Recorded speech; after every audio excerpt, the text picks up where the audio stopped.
Hi, everyone. My name is Jennifer Bronsnick, and I am the founder and CEO of The Mindful Family. And I'm also the author of a book called Mindful Mommy 10 Secrets for Healing Your Mind, Body, and Spirit After Having a Baby. And I wrote this book after my own experience with postpartum depression and anxiety to really serve as a toolkit for other moms to stop feeling like they had to suffer after the birth of a baby. It is extremely stressful and challenging to be a mom, and especially when your children are very, very young. And so the biggest gift that came out of this book was really that I was able to treat and heal myself by following all the good advice I had for other people. So I am immensely grateful that this book showed up into my consciousness to support moms, but also to help myself. And so what happened was 2.5 years ago, I found out I was pregnant with my third, and she was a miracle surprise baby, but not someone that was expected. And with that, I think already sort of set me off on this healing journey. So I was really, really set on, having this human being in my stomach, in my belly, to feel loved, to feel wanted. And so even before I had her, I was doing a lot of inner work. But I had a very stressful delivery. Nothing terrible happened, but it just wasn't wonderful. Like there was, I didn't feel great in the hospital. I had a lot of swelling. I ended up having to be induced with Pitocin and, all these sort of extra things that I wasn't really expecting. And I also didn't really trust what the doctors were saying because my doctors weren't there. There were other physicians that were covering for her and residents. And, I was telling them, this is how I go into birth. Like, yeah, it's my third baby. I know you have to break my water and then, everything will start flowing. But, that's just not what they do. And so I really didn't feel like they heard me. And so I think that also played a role in, developing these symptoms and this discomfort after bringing Haley home for about 6 months to a year, was about how long it lasted until I felt like myself again. What was strange is that it wasn't like it was depression. Like I wasn't sad and crying all the time. What it really was just overwhelm, feeling like I didn't want my other children around because it would just overwhelm me. Like it was just too much. It was too much, like with a crying baby. And I think, my husband and my mom who lives with us and was helping me, I think they were all frustrated and overwhelmed too with all these kids running around. And so that really, I think, triggered sort of this feeling of rage, overwhelm, kind of this question, like, what did I do? Can I handle having 3 kids? Was this, too many people to keep safe and to love and care for? And of course, the answer is no. And now that we're 2 years and 1 month out from after having her, she's amazing. She's a blessing. And I can't imagine my life without her. And of course, her sisters can't imagine their lives without her either. So I wanted to go over this presentation to really give you just 10 simple tools, the things that really, really impacted me in my life and in going through that challenging time. So the agenda, the things we're going to talk about are self-love, sleep, staying in the present moment, saying thank you, which really is just gratitude, asking for support, smile, Snuggles, simplicity, incorporating snacks and smoothies, keeping a simple schedule. And then I'm going to end with some information about perinatal mood and anxiety disorders and some symptoms that you want to watch out for, as well as how to find resources like a therapist and lactation consultant.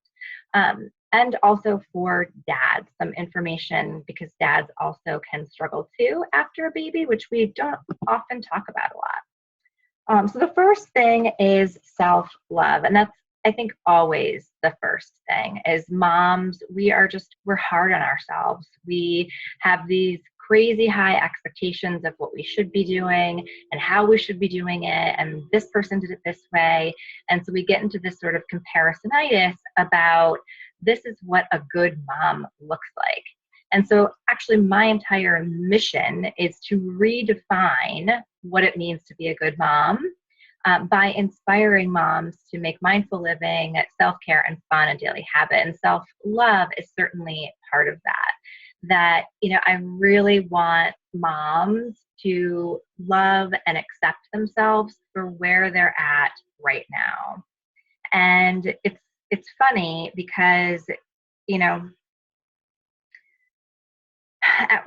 being a therapist, you would have thought that I would have, known all this stuff, like that I would have realized what was happening. But I just want to, say that I really didn't realize how bad I felt until I started feeling a little bit better. It was this sort of like weird thing where like I couldn't realize it. I'm sure, my kids recognized something. And but it was not something that was totally obvious. So I just want to, make that clear too, in case you're pregnant, or if you just recently had a baby, but you're still, kind of saying like, well, I don't feel like myself, but, I don't feel that terrible. Just, keep it in mind that, it could be a perinatal mood and anxiety disorder. So also going through this, know that everybody has a different situation. The tips I'm giving you worked for me, but, I'm hoping that you'll take this and use it as a toolkit for you to figure out what you need to do for yourself. So again, self-love. So moms, do not feel like you have to be perfect to be a good mom.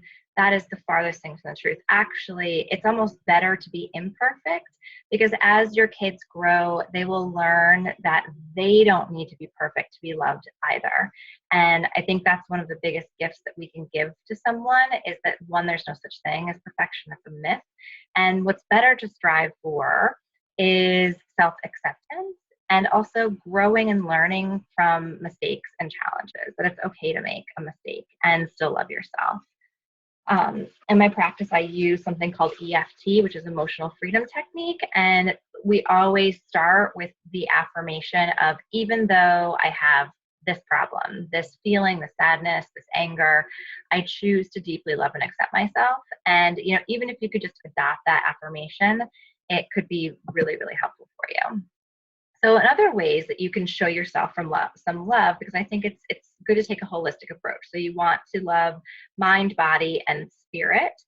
So for me, how I was able to show some love to myself was going to sleep when I could, and taking naps, taking showers. I enjoy putting on makeup and, watching that transformation. It makes me feel good. It's not for everybody. Not everybody likes makeup. That's totally fine. Like maybe you like to do your hair, or, wearing clothes that feel good. Using meditation is a really wonderful technique, and we'll talk a little bit about that later on. Having a mindfulness practice, which is a little bit different than meditation. Mindfulness is just being aware of the present moment without judging it, with a loving kindness vibe feeling. And so anything could be done mindfully, quite honestly. You could be walking, you could be with your baby, you could be nursing. There's so many different ways to show, to be mindful. So taking walks in fresh air. I love listening to books on Audible. Drinking hot water, savoring dark chocolate, using essential oils or calming smells, whatever you like. Taking baths, and also taking really high quality vitamins. So of course, sleep needs to be number one on that self-love, self-care list. When we are sleep deprived, we are more likely to experience anxiety, depression. We have, our thoughts aren't as cohesive. We have some cognitive difficulties that can pop up. We also crave sweets and sugar a lot more, which, of course, we all know it's not great to totally subsist on sugar and Nutella, which, I think I did that for a couple weeks. But coming back to sleep, there are some things that you could do yourself to really support your sleep. So you can use lavender, essential oils. You can use a sleep mask to keep the light out of the room. Oftentimes we see lights and that sort of wakes us up and disturbs us. You can start getting rid of screens at least an hour before bed, maybe switch to listening to Audible or other CDs or something along those lines. Limiting caffeine is really, really important. Some people need to lie in bed before they're actually tired, and other people need to run around and burn out their energy before they can crash. So just figuring out what your energy type is like and using that strategy. Using deep breathing as a tool, as well as there's a wonderful app called Deep Sleep by Andrew Johnson that I swear by. It's amazing. And I just want to say that if you're not sleeping and you're exhausted, like you're so tired but you can't sleep, that is also could be a symptom of a PMAD. So it's just something that you want to just keep an eye on. And also sometimes after starting birth control, like I got an IUD, and after I got it placed, I started having crazy anxiety and couldn't sleep because my heart was palpitating so fast. And, it took me about a month to connect the IUD to the anxiety. And once I got it taken out, I felt a million times better. So if you're starting birth control, if you're on birth control, it's just something to be mindful of. Most people have no issues with the IUD. I'm just a strange person, apparently, that can't handle it. So some other ideas is you can hire a baby nurse.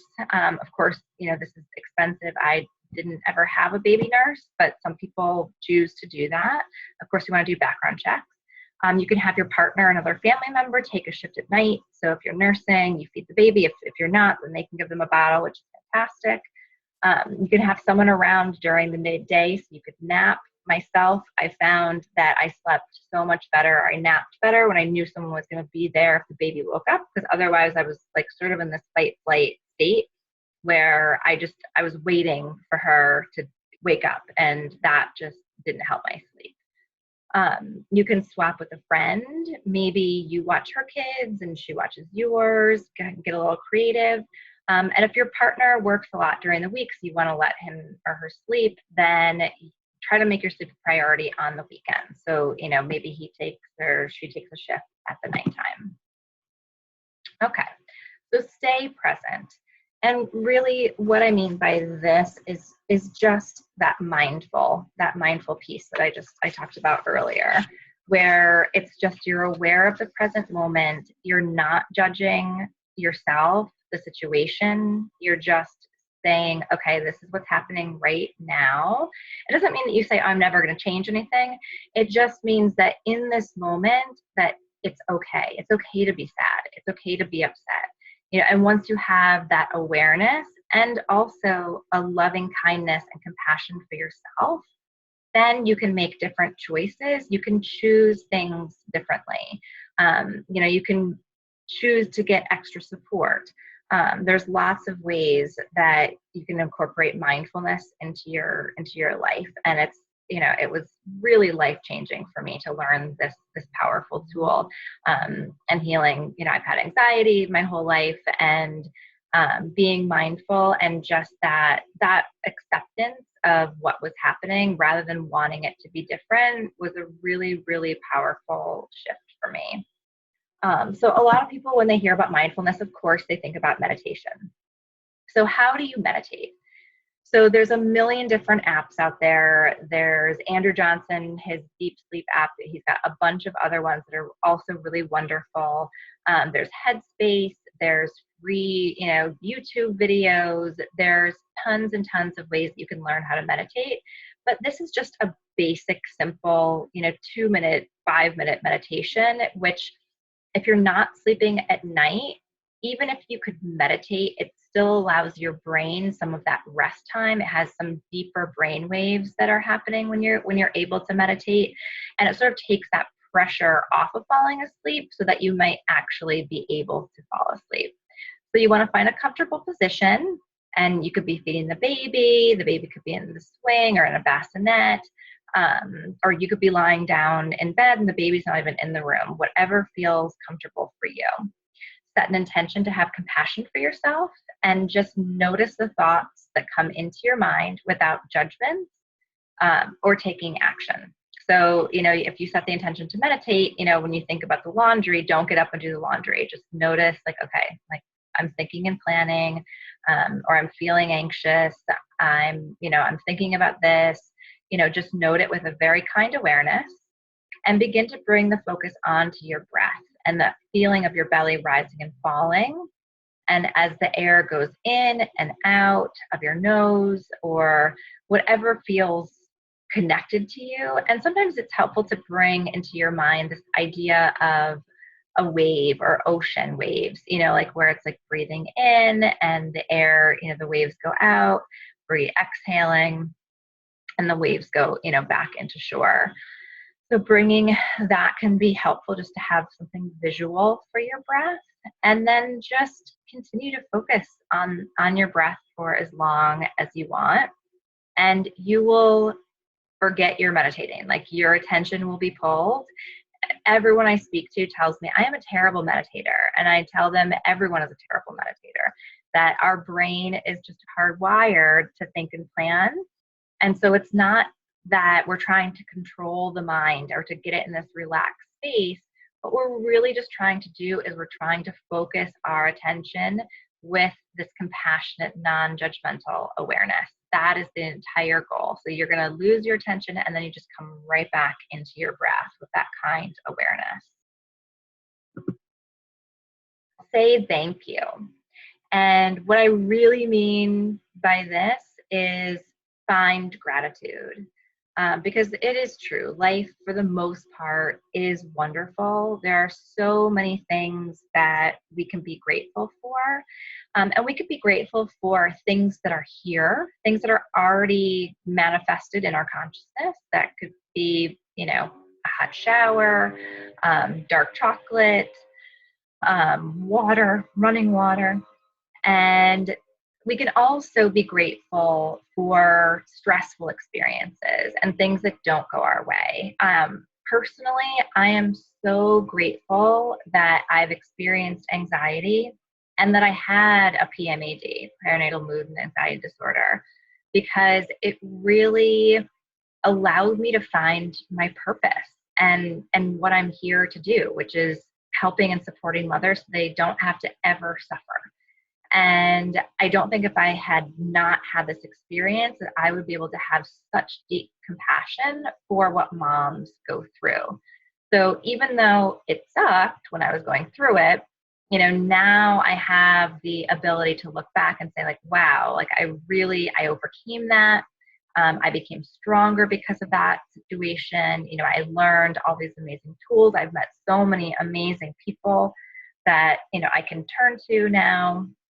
So, it's sometimes hard to do to find that, but I promise you it's there. It just may take a little bit of time to recognize what it is. And you can also be grateful for what's not yet arrived. So you can use gratitude and say, of course I'm happy that, my family is thriving. I'm physically, mentally, spiritually well, and really use that to set that intention for what you want to experience and put your energy there. So like I said, no matter what's going on outside of us, there's always something to be grateful for. And some of the things that I was grateful for, which maybe you can relate to that, is a hot shower, good dark chocolate, hot chai tea, my Starbucks drive-through, which I still couldn't live without, grandmas who helped all the time and really stepped up when I needed them, My friends who took my other children so that they could be having fun. That was a big thing for me. It's like I just wanted them out having fun so I didn't have to think about it. My friends who brought me dinner, I had a friend send me a massage therapist to my house. I had, kids that were laughing.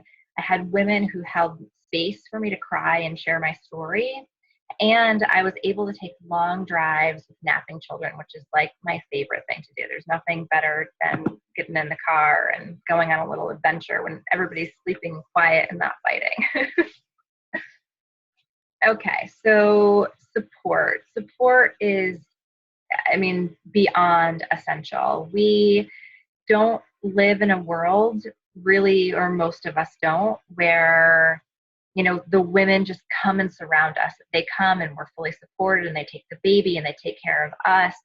And most of us, we would have to pay people to come and do that for us, and that's just not an option for many of us. So finding ways to increase the support in your life.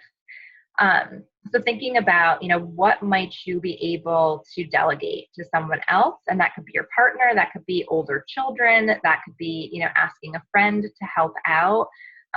It is so hard to ask for help, but it is so brave and so necessary. Thinking that you're doing it for your whole family. It's not because you're not a good mom. It's because that we all need support, and it's okay to ask. And honestly, people love to help. You're giving them such a privilege to be able to help you, because there's nothing that fills our hearts more than being able to provide a service for someone else in need.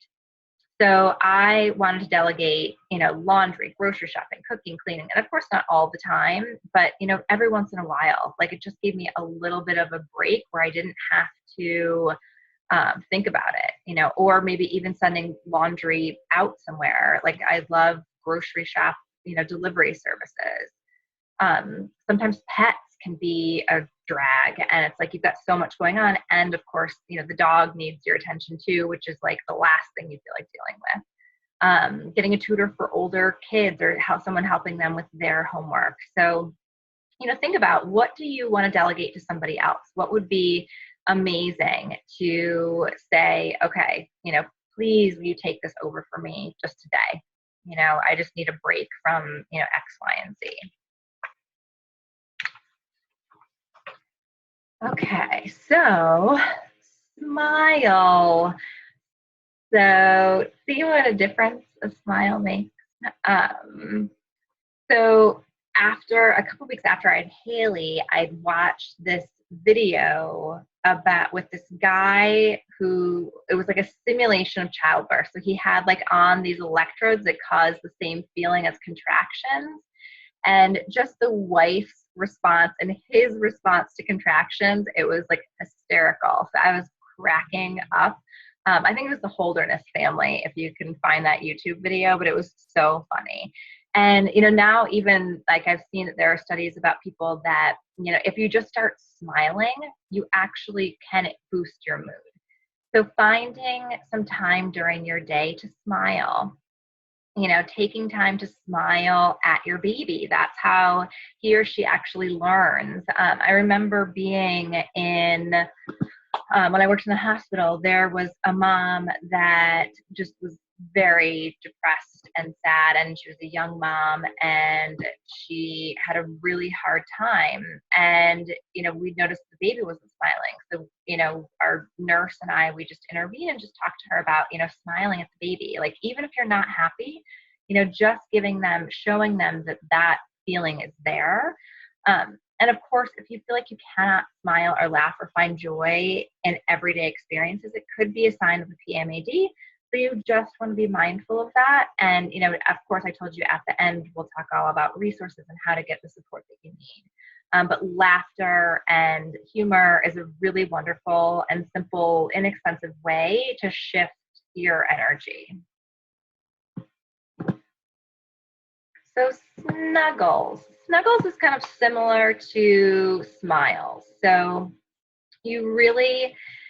it's so important. obviously to connect with the baby. If you don't know much about attachment theory, it's so important for the baby's brain and developing that strong attachment to have lots and lots of touch. I think it's like hundreds of times of touch per day is actually needed for human growth and development. But touch also is a really powerful tool for healing ourselves. And the hormone that's responsible is oxytocin. So it's the hormone of love and attachment. It starts your labor. It's released when you're breastfeeding if you choose to do so. It's there when we fall in love. And yes, it feels really, really good. And it takes time. So, I don't think I ever had a baby, and I've had 3 of them, that like the minute I saw them, I was like, oh, I'm in love with you. Like we see that in movies and it's like this beautiful thing, but it takes time to fall in love. It takes time to get to know someone and know their signals and for them to receive your love. So don't worry though, you can't spoil an infant. You can, cuddle and touch them as much as you want. Even if you're not feeling it, if you're not feeling it or something is causing you not to touch the baby, it's really important to look for, other people. If there's a partner, maybe a neighbor, somebody that can just come and snuggle and hold the baby, to either give you a break, or just, to have that other sense of peace and trust of somebody else. So getting a massage is a great way to get that oxytocin going. And actually giving your baby, there's tons of different infant massage classes that it has really great benefits for both mom and baby. It can calm babies down. It can, relax you. So think about, who do you go to when you need a hug? And how can you make some time to connect with your partner or a loved one that's not with baby? And what kind of extra support would you need in your life to really make this happen? So just, you can think about that a little bit. Simplicity. So after we have a baby, that's a huge stress. Our bodies are healing. We're getting to know this new human. Even if it's our first or our 5th, it's still, our life is sort of upside down and there's so many different changes that have gone on. So I found that it was so important to keep things as simple as possible. And what that really ended up meaning was that I had to say no to some things that were not really necessary. So maybe there were, other birthday parties that my kids were invited to, but it would have meant, bringing the baby or getting a sitter, and it was just too much. It was too overwhelming. Going out to dinner, like I couldn't go out to dinner because I needed to go and be lying in bed as soon as the baby went down. Because I just, from personally, like I need my sleep. Otherwise, I'm just not a happy, healthy person. Going back to work early, if you can delay that, if at all possible. I actually ended up going back after 6 weeks when I was working and had my first, but then worked a part-time schedule. So that worked for me. That was my first. Or volunteering, maybe saying no to play dates at your house. Like, I love sending the kids somewhere else, but having a bunch of kids over to my house was just going to be too much. So just keep it simple. Appreciate the little things, not going crazy with big extravagant parties. And just, it's okay to take a moment to breathe and just to, settle into this new life that you have.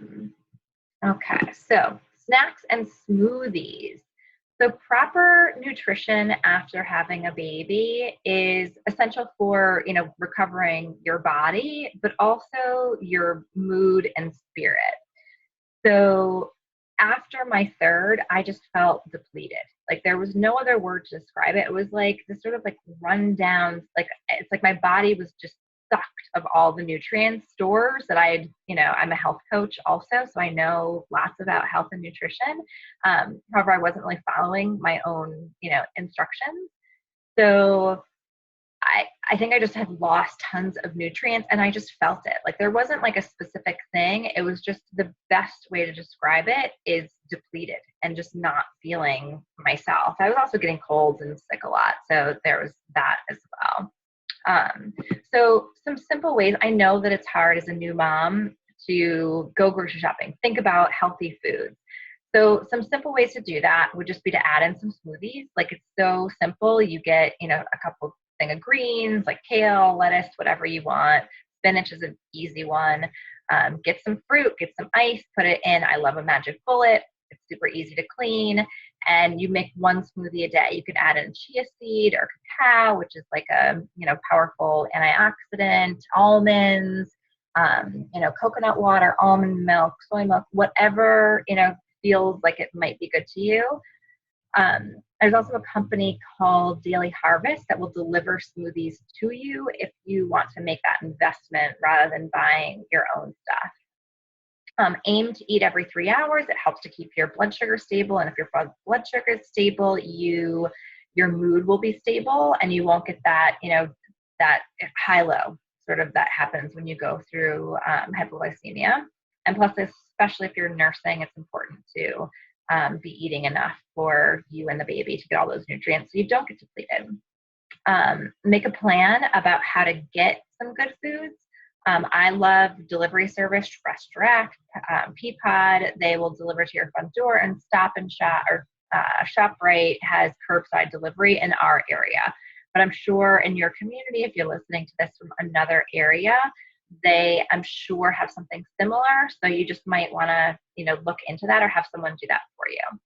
Drink at least 8 glasses of water a day if you can. Add a little fruit, lemon, orange, cucumber, mint, something to make it like interesting. Sometimes having a water bottle is helpful because it keeps you mindful of how much you're drinking. You can kind of see. Taking supplements, especially vitamin D, omega-3s, and magnesium, because those are the ones that we're all pretty much deficient in, mostly because of just our lifestyles and also how farming happens nowadays. I use isotonic vitamins, which are more easily absorbed into your body. So really consider the vitamins that you're getting. It's great if you take them, but if they're not high quality, they're not good vitamins, they're not going to actually be absorbed into your body and give you what you need. And of course, keep it simple. Like, if all you do is take the vitamins and forget everything else for at least 6 months, it's okay. Don't stress. Don't drive yourself crazy. You have enough on your plate. If someone brings you a dinner and it's not like the most healthiest thing in the world, maybe you add an extra vegetable or another water. And also just know, if you have a change in your appetite, either eating more or losing your appetite, it can be a sign of a PMAD. So just be mindful of that. Keeping a simple schedule. So similar to simplicity, however, I found for myself it was really, really helpful for me to know what to expect every day. So, having sort of a new rhythm once the baby came, helped me to feel more secure and grounded. And also, especially if you have other children aside from just having a new baby, it makes them feel more secure and grounded. They don't like it. They get very cranky and upset when they are out of rhythm, which only adds to more stress on you, because then they're going to be pulling for your attention and because they don't know what's going on. So it can be really helpful to just list out the activities that you want to do on most days. So, of course, don't forget sitting in a nap, going for fresh air, eating, smiling, moving your body, and, of course, all the other things that you need to do, especially if you have other kids, because their schedules, we have to think about them as well. And then once you have that on paper, it's much easier to say, okay, who can I delegate some of this to? Is there someone that I could ask to pick up my kids today? Or, is there a way to send someone to the grocery store so I can take a nap or take a walk? Can you take the baby for a walk? So once you sort of have that time and space, and it takes like 3 minutes. So, you could do it every Sunday night. You could do it every night before, like right when the baby goes to bed. You could look at the next day and just say, okay, what I want to happen, or what would make this day really good. And then I recommend visualizing it. So in the morning when you wake up, just visualize how you want your day to go. Like, best case scenario, like you hit all the green lights, there's parking right in front, your favorite desserts on sale or whatever it is. But just really envision that what you want to happen. So perinatal mood and anxiety disorders. Okay, so there's a continuum. So most women, I would say 99%, have some sort of baby blues. So, which is, maybe they're irritable, there's sadness, they're kind of like, a little anxious, what's going on. But those clear up about 2 to 3 weeks after having the baby. So if it's 3 weeks later and you're still feeling not wonderful, like you're just not feeling yourself, it could be a PMAD. And the symptoms would have to begin happening within a year after giving birth. So, you could have a PMAD that's not diagnosed until your child is 2. But if the symptoms started within a year, it could be treated as a perinatal mood and anxiety disorder. So, don't feel shameful for sharing your experience. So many moms have been through the same thing, and it's totally okay. You're a great mom, and I'm a great mom, and everyone I know that has had a PMAD is a great mom. And it has nothing to do with your ability level, whether you should become a mother, like none of that. So I just want to, give yourself a break. It's okay. It's okay to get support, and you are not alone. And certainly with help, you will feel better, and you will enjoy most of motherhood. I can tell you that, like, with 3 kids, 8, 5, and 2, there are moments that are not that pleasurable, but then there are moments that are beautiful and amazing. And so it's being able to experience all of that and be okay. So if you're listening to this and you're a partner of someone, just notice these symptoms. And if you think that you have any concerns, there are great resources at postpartum.net, which is down at the bottom here, and also seleni.org. So some of the symptoms, maybe you feel weepy and a sense of being overwhelmed, like it's just too much for longer than 3 weeks after delivery. You feel your symptoms are unbearable. You're unable to sleep even though you're exhausted, or you want to sleep all the time or are sleeping more than usual. You cry continuously, you just can't stop. You don't enjoy your baby, don't want to spend time with them. Having dramatic changes in your appetite, having anxious or intrusive thoughts about the baby being harmed. Some moms, many moms think like they put the knives away because they had, a vision of something, a knife stabbing the baby or the baby falling down the stairs. And what we really look for with this is that they're something called ego dystonic, which means that they make you feel bad. So if these thoughts make you feel bad in our treatment world, it's really actually a good thing, because it just means that it's anxiety. It's not some sort of psychosis, which is a much more it's a serious condition, and needs attention immediately. So if someone's having thoughts of harming themselves or harming the baby, and that's not scaring them, that is an immediate call to 911 and to go to the hospital, because that person and the baby is in very high risk. Sometimes moms feel rage or anger with PMAD, withdrawing from activities that you used to enjoy, and just, again, thinking about harming yourself or the baby is, of course, an immediate call for attention. Belief that your family will be better off without you, or that you should not become a mother. So these are all symptoms. They have nothing to do with you or your character or who you are as a mother. It is a symptom that is treatable with support, sometimes with medication, and you do not have to do it alone. There are so many professionals. I'm the president of the Postpartum Support International New Jersey chapter, and there are so many amazing professionals that will be happy to support you into your in your journey to healing and to doing better if you do begin to suffer, or if you're suffering right now as you're listening to this. There's a wonderful screening tool. You can visit this link, https:// psychology-tools.com.epds. It's the Edinburgh Postnatal Depression Scale, and this is a self-report test. You can do it yourself and get your own score. Postpartum Support International is amazing, and they have a free warm line which you can call. It's not for crisis, but if you just think like something's wrong, something's off, and you call them, someone will call you back within 24 hours and walk you through and find you support and tell you that it's going to be okay. And most of them have been in your shoes, and so they can tell you sort of their story as well. If you are having any thoughts of harming yourself or harming the baby, calling 911, telling someone immediately so that you can get the help that you need, and there is help. Calling, if your thoughts of hurting yourself, you can call 1-800-273-8255 is the National Suicide Prevention Hotline. So finding a therapist, let's say that it's you know that you're struggling, but you're not ready to, call a warm one. Like you have enough energy, or someone else does, to look for someone to support you. I recommend either looking on the back of your insurance card and calling. They often have a member services person that will find a therapist for you.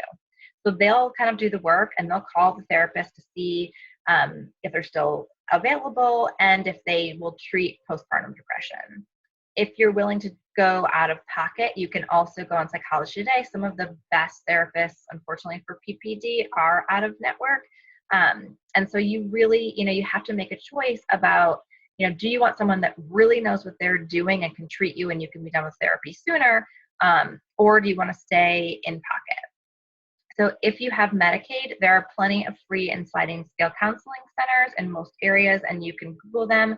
But also, I always recommend that you get a list from the hospital social worker before you're discharged, just because you never know when you're going to need it.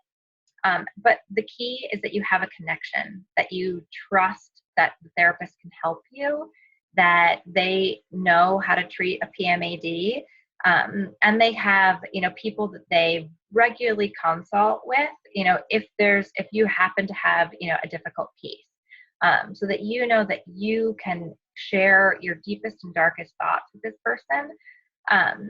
And a lot of people, they worry about telling people what they're experiencing, especially after having a new baby, because they're afraid that someone's going to call DIFUS or Children and Family Services on them and they're going to take the baby. Really, you would have to be psychotic for someone to actually call DIFUS on you to take the baby. Unless you are, not caring for the baby, you're letting them cry, you're not feeding them, you're not holding them, you're, thinking of harming them in some way, that's really the only time any professional would report, or that should report a mom for, services to DIFUS. And what I will say is that, DIFUS doesn't want to take your baby. They want to help get resources in so that the families can stay together. There aren't enough families out there really, most of the time, that are willing to take on other children. So DIFUS has, every time I had to call them when I worked in the hospital, they were wonderful with, looking for support and resources and therapy, and they have extra money that sometimes they can bring in support services. So DIFUS is not always a terrible, terrible thing. So I just want to put that out there. So I believe that a good mom feeds her baby, period, the end. It doesn't matter to me whether you choose to breastfeed, whether you choose to bottle feed, whether you choose to pump and then bottle feed. It does not matter. You are a good mom if you are feeding your baby. That said, some moms feel more confident in their motherhood if they get the support from a lactation consultant to help them with breastfeeding, if that's what they want. So you can, of course, many hospitals have lactation consultants there. You can look up La Leche League, the International Lactation Consultant Association is there. But again, it doesn't matter. Whether you breastfeed, however you feed your baby is okay. There is never, ever, ever any judgment. And then a little note about dads. Dads actually will suffer from depression and anxiety after having a baby as well. And so we really want to make sure, if you're a mom listening to this, that you're kind of checking with dad and you're looking through that symptom list a little bit to see, is there something going on with dad as well? So look for those symptoms: change in sleep patterns, his thought processes, how he's eating, sleeping, or just general depressed mood, or expressing anxiety. And again, Postpartum Support International has an online support group for dads that's run by dads. So another great resource by PSI, and that's www.postpartum.net. You can look up that as well. So self-care reference plan. So in my book, which is also a free download, which I'll tell you more on the next slide, you can create your own self-care plan. So these are the things that worked for me. I have no idea what your situation is or what will work for you. But writing down who is on my support team, who are the people that I can rely on, what things do I want to delegate, what foods do I love that are good for me that I can get into this house, what am I grateful for, what am I proud of myself that I accomplished, and what's my ideal schedule. So I would love to continue connecting with you. If you are experiencing a PMAD and you live close to Summit, New Jersey, I would love to have a chat with you. You can give me a call at 866-488-4552, or you can go to my website at www.themindfulfamily.com. On the homepage, you can schedule a complimentary session right there. And if you go to my website, you can also go to a tab called New Moms and get a free download of my book under the self-care for new moms. So if you just look under that, there's a free download, or you can buy the book on Amazon from that page as well. So thank you so much for taking the time to listen to this information. I hope that you can implement some of it in order to make your life and your family's life a little bit more peaceful, joyful, and happy. And again, my name is Jennifer Bronsnick, and I really appreciate you for all that you do. And you're a good mom, and I know that you can figure out all the things you need to take care of yourself and your baby. And I'm here to support you if you need it. Have a wonderful day, and I'm sure we'll connect soon. Take care.